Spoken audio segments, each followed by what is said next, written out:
Bismillahi wa salatu wa salam ala rasulillahi wa ba'd. Dear brothers and sisters, assalamu alaikum wa rahmatullahi wa barakatuh. In this continuation of Al-Muharram, the sacred month of Allah series, we want to talk about now actually the sacred months themselves. Allah subhanahu wa ta'ala makes mention of this in Surah At-Tawbah, very famously in ayah 36, in which he says, A'udhu billahi min shaitan rajim. Bismillahir Rahmanir Rahim. Inna iddata shuhuri inda Allahi 12 shahran. That indeed the number of years with Allah subhanahu wa ta'ala is 12. Fi kitabillahi. Registered with Allah subhanahu wa ta'ala when? Yawma khalaqa as-samawati wal ard. When Allah subhanahu wa ta'ala created the heavens and the earth. Minha arba'atun huram. From the 12 are 4 which are sacred. ذَلِكَ الدِّينُ الْقَيِّمُ. That is the straight religion. فَلَا تَظْلِمُوا فِيهِنَّ أَنفُسَكُمْ. Do not wrong yourselves, subhanAllah, in these sacred months. The interesting point that the ulama make here is, notice that in the whole of the Quran, the 4 sacred months are alluded to, as in this ayah, but they're not actually elucidated. They're not actually mentioned.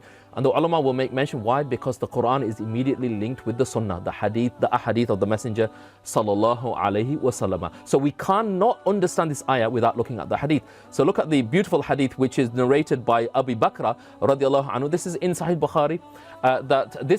It's beautiful that the context of when this hadith was said, how beautiful it is. It was Yawm al-Nahr, the 10th of Dhul Hijjah, the day of Eid, on the one and only Hajj that the Prophet ﷺ performed 10th year after Hijri, and it's in the Khutbat al-Wida'a, it's the farewell address. And the Prophet ﷺ, he said that indeed time has returned to its original state. And what that means is, unfortunately, the Quraysh and the Meccans before and the pagans before, they used to mess around with the Islamic calendar, subhanAllah. So they would actually change the sacred months when they were told not to fight. They would interchange them and they would mess, especially with Muharram itself. They would move it around depending on when they wanted to fight a tribe and when they didn't want to fight. They would manipulate the months.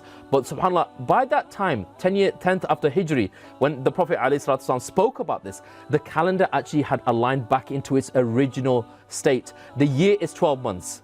4 of these months are sacred, which goes back to the ayah of Quran. But now we hear that thalathun mutawaliyat, 3 of them are in quick succession. And now we'll start to hear what are the 4 sacred months. Dhul Qa'dah, the 11th month. Dhul Hijjah, the 12th month. And Wal Muharram, and the 1st month. That's now 3 in quick succession. Wa Rajab Mudar, and Rajab, which is the 7th month of Mudar, which was a tribe that highly respected the month of Rajab and never manipulated and moved it around. Bain al-Jumada wa Sha'ban, the one which lies between Jumada and Sha'ban. And again, so now we're hearing clearly what are the 4 sacred months. To conclude, very beautifully in the tafsir of Ibn Kathir, he makes mention of the maqasid, the reasons why these 4 months are sacred. So he states about Dhul Qa'dah. He says Dhul Qa'dah was made sacred so that people, the Arabs and the humanity at large, could travel safely, leave their homes safely, and start to commence their journey for Hajj, subhanAllah. You can now imagine what he says about Dhul Hijjah. Dhul Hijjah, of course, is the month which contains the Hajj, so that they could peacefully perform the Hajj. And now you can predict Shahrullah al-Muharram, the sacred month of Allah, Muharram, is there so that people could return back safely back to their homes, safe passage back after performing the Hajj. And Rajab, mashallah, beautiful. This is the 7th lunar month. Why is that sacred with Allah subhanahu wa ta'ala?